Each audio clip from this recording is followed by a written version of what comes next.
Welcome back. So today's question is from Karen. Karen asks, my husband is out a lot at night during the week. Besides for all his work obligations, he has his nights where he plays hockey too.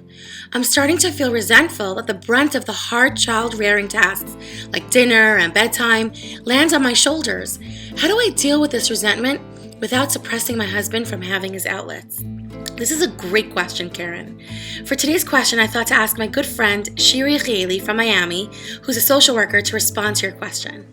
Hi, Fraidy. Hi, everyone. Thanks for having me. That's a great question that Karen's asking. I think a lot of us wives and moms can relate to those feelings of wanting to make our families happy all the time and sometimes feeling like we're at our limits of what we personally can do.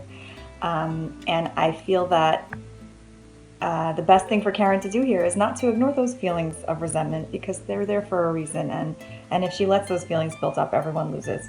One of my favorite authors is Brene Brown. She's a researcher on shame and vulnerability and how those things can get in the way of us having genuine positive relationships with ourselves and with our families and with the world. And one of the things that Brene says is that before we can have compassion, we have to have good boundaries.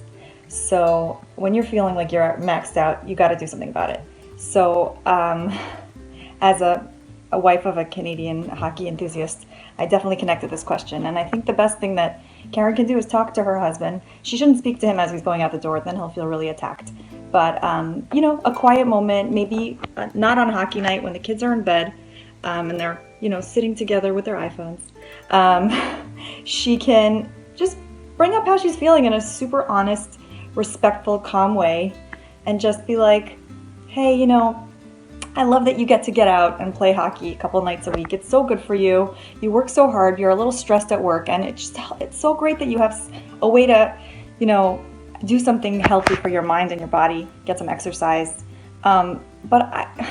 This is hard for me to say, but I just feel a little overwhelmed sometimes that you leave so often at night, and I wouldn't want to take away your fun, but what can we do about this? And then Karen and her husband, they can figure out exactly what it is that Karen needs. It might be different for different people. It could be, she needs a night out too. It could be, she'd feel like things are more balanced and things are more fair if he maybe gives the kids a bath before he leaves or does dinner that night or does the dishes that night or something. Who knows? Maybe she just needs him to say thank you. Everybody's different. And the only way that Karen can solve this is just by being brave and vulnerable and honest with her husband. And I think that when those conversations happen, they build and things get, even though they can be scary and it can feel like you don't know where it's going to go, that's how you build a relationship. Good luck to everybody and have a great day.